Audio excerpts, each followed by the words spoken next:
Well, who do we have here? Come in, come in. Find a log. Isn't it wonderful to have summertime? To see the ladybugs and the lightning bugs and all the little glimmerings.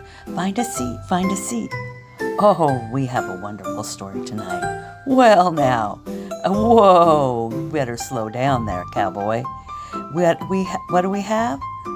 A quiet ranch, a girl, and something very heavy on her heart, and a horse, wild and watchful, waiting for someone to understand.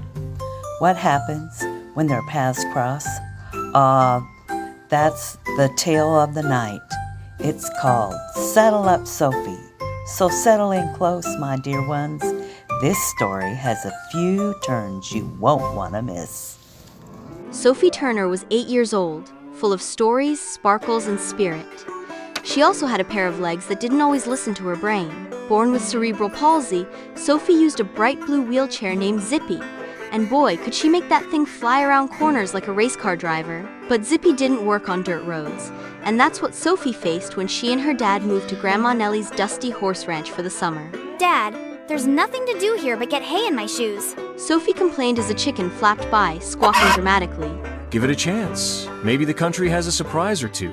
That surprise came thundering in the next morning. Literally, boom, boom, boom. A wild black horse galloped past the barn, snorting steam and kicking up clouds of dust. Whoa, that's not a horse.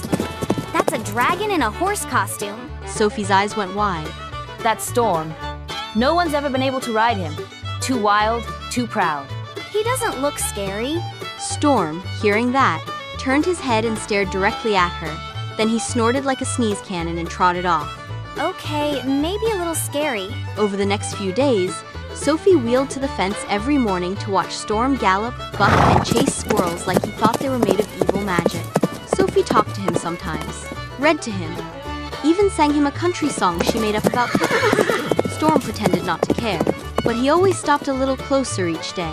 Then came the stormy Tuesday, a real storm. Thunder crashed like the sky was bowling. Zippy got stuck in the mud, and Sophie couldn't get back to the barn. She started to cry just a little in that, I'm courageous, but this is too much kind of way. That's when she heard the snort. Storm.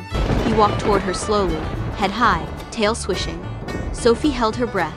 He bent his head and gently nuzzled her shoulder. Hi, I guess you are kind of magical. Very carefully, Storm knelt in the mud, kneeling, until he was low enough for Sophie to grab onto his thick mane. Sophie, are you okay? Grandma Nelly and Dad came running just in time to see Storm rise, with Sophie clinging on like a baby koala. Dad, I'm riding!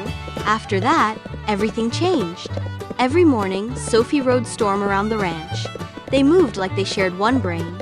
Storm stopped when she needed balance. She whispered silly jokes, and he huffed like he was laughing. She called him Professor Thunderhooves. I've never seen that horse take to anyone like this. You've tamed the wildest thing on this ranch. Don't let the chickens hear that. They even entered the Harvest Fun Show. Sophie wore a sparkly pink helmet and a denim vest with Team Storm painted on the back. Storm wore a purple ribbon and a look of barely contained sass. At the show, when the other kids saw Sophie ride out, their jaws dropped. That's the wild horse! She can't walk, but she's riding him? She's the coolest person ever!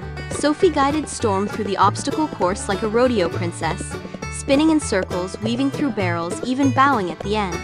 Storm neighed with pride. They didn't win first place. They won the biggest trophy, Best Heart. That night, Sophie and Storm watched the stars from the hill. You know, before you, I felt like I had to sit on the sidelines all the time. But now, I feel like I can fly. Storm snorted softly this time, almost like he understood. Maybe he did, or maybe he was still thinking about chasing squirrels. Either way, Sophie leaned forward and whispered. Thanks for being my wings. Storm gently nodded his great big head, and under the starlit sky, a girl and a horse sown wild. One brave sat quietly, ready for whatever adventure tomorrow might bring.